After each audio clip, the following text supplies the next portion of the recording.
Well, we're here today with Professor Richard Dawkins, and Professor Dawkins, on behalf of all the readers of Three Forks, I would like to thank you for taking the time to speak with us. Great pleasure. So we'll jump right in. I've jotted down a few questions, and a couple of our readers have also sent in some questions, which we'll get to in a few minutes. The first thing is something that I often wonder about. I studied computer science in the early 80s, and the personal computer had just been invented, although we still learned our programming on bigger mainframe machines.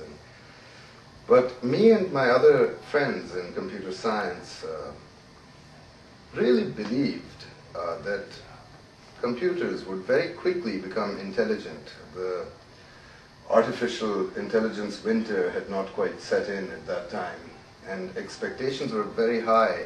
In fact, we believed that in a quarter of a century or something, we would have maybe machines that are as intelligent as humans. That hasn't happened so far, but some people still do believe that one day neuroscience perhaps will crack the structure of the brain in the way that maybe Watson and Crick did with the structure of DNA, that there will be a sudden leap of understanding. What do you think of this idea? Ray Kurzweil has called it the singularity, or there are various ways of putting it. Do you think that might happen, that we understand the algorithmic parallel processing structure of the brain in one quick jump and then are able to replicate that? I shared your optimism around that time, except I never thought it would be that quick, and so to me the operative phrase would be one day rather than in the next 10 or 20 years. I think it was Donald Mickey who had a bet that a computer program would beat a grandmaster at chess, or so, around about that time. Mm-hmm. Chess, of course, is a special case, and chess programs are of grandmaster standard now. But I think the problem Even is... programs that run on PCs can now play, apparently, at a grandmaster. I didn't know that. Okay, I didn't realize that. But that doesn't surprise me. I suppose the problem is that chess is a very limited domain of discourse, whereas the human mind operates on an enormously wide, huge chessboard of great variety. And so I think there is a long way to go.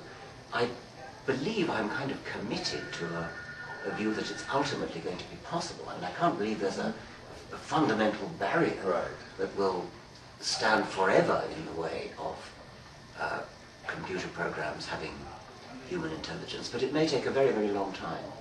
But at that point, if machines become actually more intelligent, it will perhaps be, in a sense, we will have created real gods, superior beings. Well, yes, I mean, as opposed to the invented gods we've been creating. I mean, that's an extremely interesting point, and I think that I've actually recently written an article which I called God as Science Fiction. I think the Los Angeles Times changed the title, but I intended it to be God as Science Fiction, or, yes. The point is, if you take Clarke's third law, any sufficiently advanced technology is indistinguishable from magic. Present-day technology would be such that if we were to visit in a time machine medieval peasants, they would treat us as gods. And similarly, if we were to go forward 500 years, we would see the engineers of the future as gods. But I think there is a very, very fundamental difference between the engineers of the future, or indeed the computers of the future. They would seem like gods, but they absolutely would not be gods, because gods have to be of the caliber to create the universe. They might even be of the caliber to create the universe, but they did not create the universe because they came late in the universe. And that's the point. That gods were there, if they existed, were there from the start. They created the universe. Whereas we, our brains, the brains of the future, the computers of the future, are all late comers in the universe, are all end products, directly or indirectly, of the evolutionary process.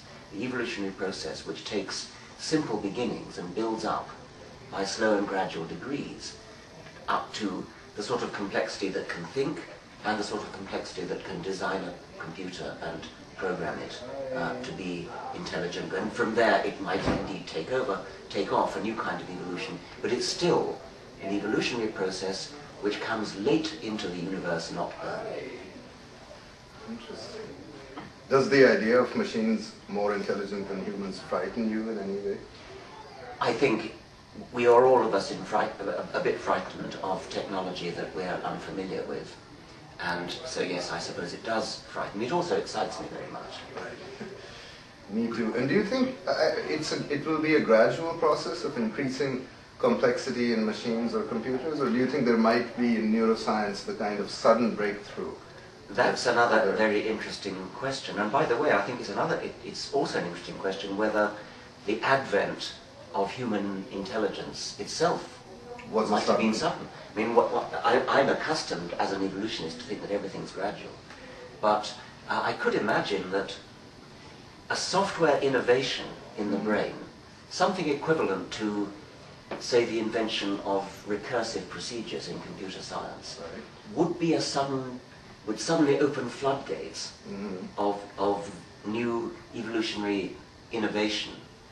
So I think it is possible that evolutionary innovation can be sudden in the sense that there is a new device, a new trick, a new clever technique, like recursion, which once it happens, I mean, language, grammar, as you know, is heavily recursive. The whole point about syntax is that it has embedded recursive structures. Precisely. Now, it's hard to imagine what half a recursive language would look like. You sort of feel once it happens, and nobody knows how it started, but once it started, I think you could imagine that it would very, very rapidly change, so you could get a sort of,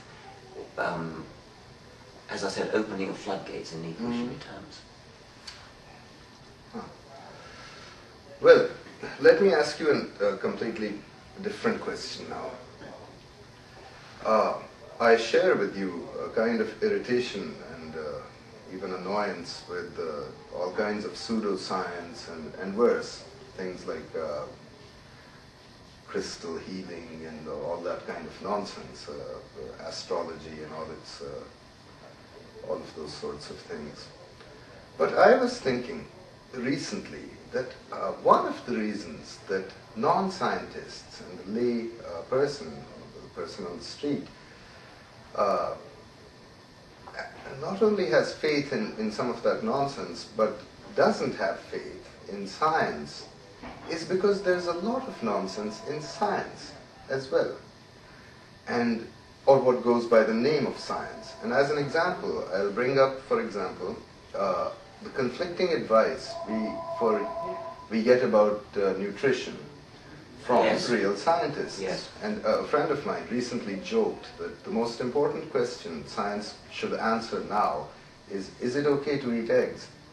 Because they keep going back and forth. Yes. I mean, the American Heart Association at one point was saying you should have no more than 1 egg a month. And now it has swung again into you know what I'm talking about. They're constantly going back and forth. And you know, the public see, and these are not fly-by-night operations. These are studies done by NIH and NSF funded organizations and real bona fide scientists. So when the public sees this type of thing coming out of science, what's going on over here? Why does this sort of thing exist? And what can we do to make things more consistent and so that the public has more confidence? I think it's a very serious problem. It's one that I have recognized but not thought about enough, and thank you for raising it.